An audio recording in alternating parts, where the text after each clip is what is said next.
یہ سال 1280 کی بات ہے جب ویسٹرن افریقہ میں موجود مالی کے ایک شاہی خاندان میں آنکھ کھولنے والا ایک بچہ جو کہ آج تک کا سب سے امیر ترین انسان ہے، جس کی دولت کے آگے شاید آج کل کے top billionaires Elon Musk, Bill Gates, Jeff Bezos کی ساری ویلتھ کو ملا کر بھی اس کے سامنے رکھ دیا جائے تب بھی کم پڑ جائے گی۔ اتنا امیر کہ 800 سال کے بعد بھی اس کا ریکارڈ کوئی توڑ نہ سکا۔ اس آدمی کا نام کوئی اور نہیں بلکہ منسا موسیٰ تھا۔ منسا کا مطلب سلطان یا بادشاہ ہے۔ یہ مالی کا منسا تھا۔ سب سے بڑا سوال، کیا یہ پیدائشی اتنا امیر تھا یا پھر یہ دولت اس نے خود جمع کی؟ آخر کون تھا یہ بندہ جس کا ریکارڈ آج تک کوئی توڑ نہ سکا؟ کیا اس نے اپنے بادشاہت میں کہ جس راستے سے وہ ایک بار جاتی وہاں کے غریب اور فقیر امیر ہو جاتے اور کوئی غریب نظر نہیں آتا، وہ شہر امیر بن جاتا۔ کون تھا یہ منسا موسیٰ؟ چلو جانتے ہیں آج کی اس ویڈیو میں۔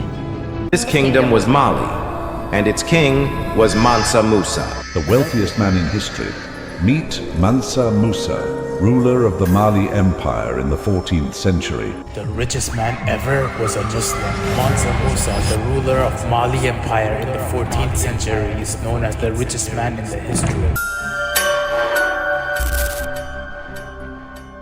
کچھ لوگوں کا ماننا ہے کہ منسا مالی میں شاہی خاندان کے ایک گھرانے میں فوگا لی بادشاہ کا بیٹا تھا، اسی وجہ سے وہ مالی کا بادشاہ یعنی سلطان بنا۔ لیکن یہاں پر ایک اور بھی تھیوری آتی ہے کہ منسا مالی کے نوے سلطان ابو بکری کا بھروسے مند وزیر تھا، اسی لیے اسے مالی کا سلطان بنایا گیا۔ اب سچ کیا ہے آج تک کوئی پراپر طریقے سے نہیں کہہ سکتا۔ تو چلو موسیٰ کا منسا تک سفر پر آ جاتے ہیں۔ دراصل 1813 میں مالی کے سلطان ابو بکری کو ایک خیال آیا کہ کیوں نہ میرے اس عظیم سلطنت کو تھوڑا سا اور بڑھایا جائے۔ اسی پر عمل کرتے ہوئے سلطان ابو بکری نے 200 کشتیوں میں سولجرز اور 100 کشتیوں میں کھانے پینے کے سامان رکھا اور ان کشتیوں کو سمندر کے اس پار پتہ لگانے کے لیے بھیج دیا تاکہ اس پار جو بھی ہے کہ وہ وہاں پر اپنی سلطنت بنا کر اپنی بادشاہت کو تھوڑا سا اور بڑھا سکے۔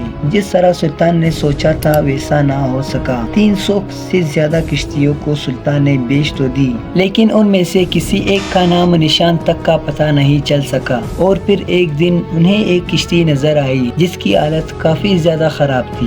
ان کے پہنچتے ہی ان کے کیپٹن سے جب پوچھا گیا کہ ان سب کا ذمہ دار کون ہے، تب انہوں نے اپنے ساتھ ہونے والے سمندری حادثے کے بارے میں بتایا کہ کیسے سمندری طوفان کی وجہ سے تمام کشتیاں اور تمام سولجرز پانی میں ڈوب گئے اور وہ ایک ہی تھا جو ایسے تیسے کر کے یہاں تک پہنچایا۔ یہ سن کر سلطان کافی زیادہ دکھی ہوئے، لیکن سلطان اپنے اس خواب کو پورا کرنا چاہتے تھے کسی بھی حال میں کہ وہ سمندر کے دوسرے پار جا کر قبضہ کر کے اپنی سلطنت کو اور بڑھائے گا۔ اسی لیے اس بار سلطان نے خود جانے کا فیصلہ کیا اور اس نے موسیٰ کو مالی کی ذمہ داری دی، یعنی اب تمام چیزیں موسیٰ کے ہاتھ میں ہو گئی جیسا کہ ایک سلطان، اور سلطان اپنے ساتھ 3000 کشتیوں کے ساتھ سمندر کے اس پار چلے گئے، لیکن واپس لوٹ کر نہ آ سکے۔ سالوں گزر جانے کے بعد بھی سلطان کا پتہ نہ چل سکا۔ کسی نے سلطان کے آنے کی امید ہی چھوڑ دی، اور سب سے بڑی بات، سلطان کے واپس نہ آنے کی وجہ سے سلطنت کو کوئی فرق نہیں پڑا۔ انفیکٹ جو سلطنت ابو بکر کے ہوتے ہوئے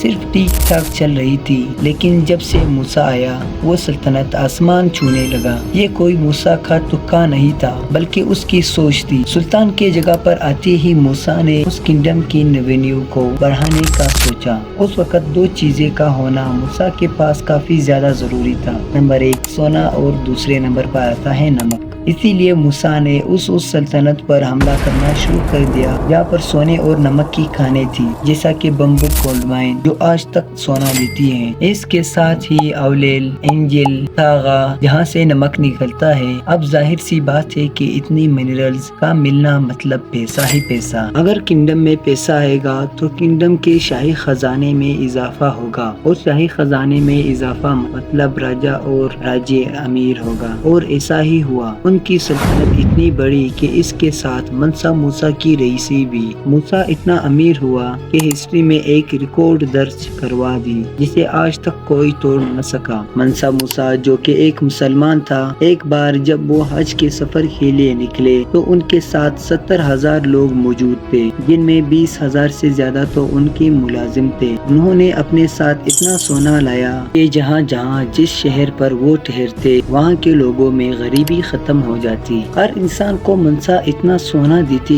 کہ وہ اپنی ساری زندگی بغیر کام کیے گزار سکتا تھا، لیکن جہاں پر ان کے فائدے تھے وہیں پر نقصان بھی اتنا ہی تھا، کیونکہ یہ اتنا سونا بانٹتے کہ وہاں پر ہر کسی کے پاس بہت ہی زیادہ سونا ہوتا اور وہاں پر مہنگائی آسمان چھو لیتا، جیسا کہ آج کے اس دور میں پاکستان میں چل رہی ہے۔ اسی لیے یہ لوگوں سے سونا ادھار لے کر واپس کر دیتے تاکہ مہنگائی کو کنٹرول کر سکے۔ سب سے زیادہ مہنگائی اس دور میں ایجپٹ یعنی مصر میں دیکھنے کو ملا تھا، سے بعد میں کنٹرول کیا گیا۔ منسا موسیٰ کی رئیسی صرف سونے اور نمک کی کان سے نہیں تھی بلکہ کچھ اور بھی تھا جسے سن کر آپ یقین نہیں کر پائیں گے۔ اگر آپ لوگ چاہتے ہو کہ میں اس بارے میں بھی ویڈیو بناؤں تو کمنٹ سیکشن میں پارٹ 2 ضرور لکھنا۔